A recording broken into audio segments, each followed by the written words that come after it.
wanted to do was find out how the early take-up of tax-free savings accounts has gone. So we know that the accounts were launched on the 1st of March, and 3 months in we wanted to get a sense, just early indications of what kind of take-up rate there's been from the public and how well financial services providers are doing the job of getting new accounts out into the market. So that was really the ambition. The way we went about it was to send a questionnaire to all of the financial services providers that we were aware of were providing the products. Now, because Save Tax Free is constantly in communication with the market, we have a pretty good sense of who is out there providing the accounts, but we wanted to get some proper numbers from them. So we sent them the questionnaire and asked them to give us a whole lot of details about what their progress had been so far.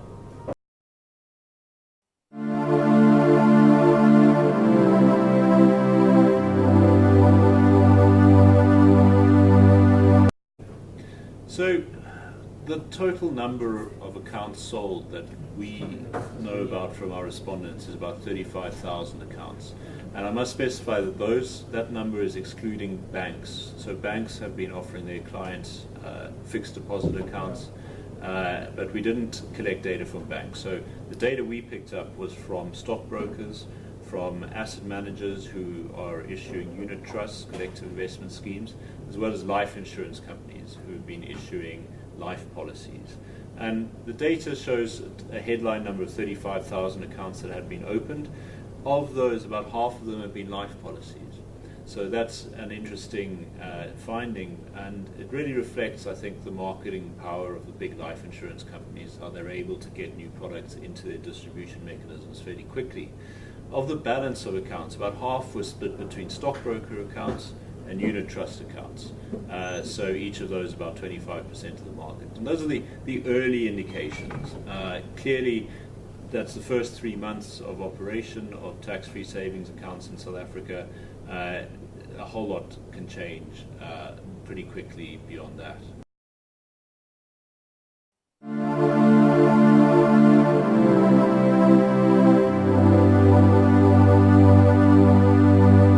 Well, what was interesting, what we did find out is the average balances of accounts. So we know, for instance, that the accounts, those 35,000 accounts, have an average balance of about 7,000 Rand in them.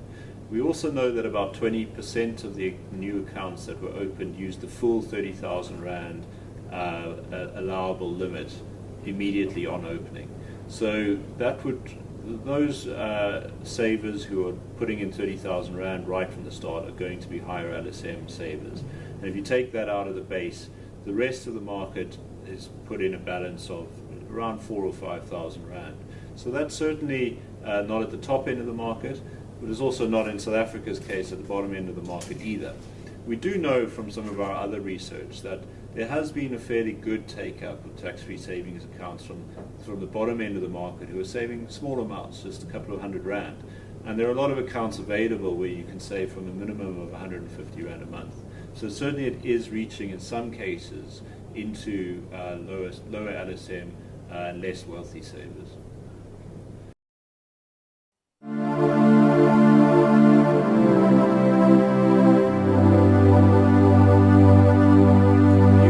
Obviously is a much higher GDP per capita, a much wealthier marketplace, but there's quite a few similarities. So we do see in the UK that people don't use the full allowable limit. They tend to be sitting at around about half of the allowable limits there, and we're sitting at around about half our allowable limits. It's the rate of take-up there is much higher than here. So in the UK, about 2.7 million people make a contribution to a tax-free savings account, what they call ISAs, individual savings accounts, every year.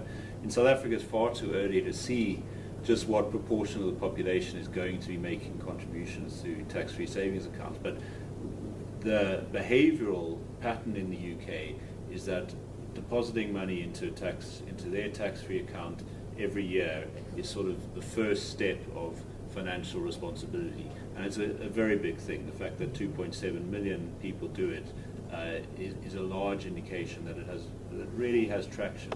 And we expect something like that to happen in South Africa. So everybody across the country will be aware that they should be making a contribution to their tax-free savings account every year.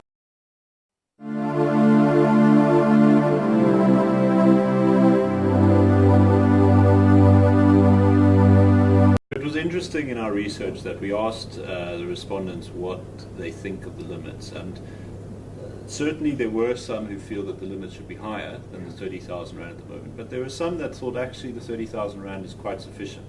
When you consider that the average income among employed people in South Africa is about 15,000 Rand a month, the limit as it stands is equivalent to 20% of that money. And really, to be saving 20% of your income is really good going. So, and that's perfectly able to be done for the average South African income earner to be able to meet that within the current limit. So there are some who feel the limit's fine. Obviously, there are many who would like a much higher limit. Certainly, if there were high limits, there would be those who could afford to, would be saving much more money within these accounts. So if you look at the pattern, though, in the rest of the world where these sorts of accounts have been tried, the limits are increased as government becomes more comfortable with what the impact on the fiscal revenue take is, and also just to keep in line with inflation, account amounts can be increased year after year. So we'd expect that to happen anyway.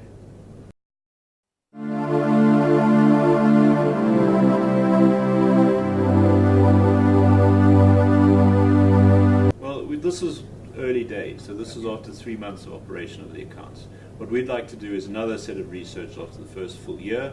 So the tax year runs from beginning of March until the end of February, and that will be the first sort of complete period during which people have been able to contribute their 30,000 Rand. So we'd like to see how that full year goes. So we'll do some more research at the end of the tax year, and then we hope to continue to track the trends. And we hope that this will produce useful information that will both help the policymakers in terms of understanding what the market response has been, but also helping service providers in the market to understand which products are working and maybe which are not working as well, in order to be able to adjust their offers to suit what the market is demanding.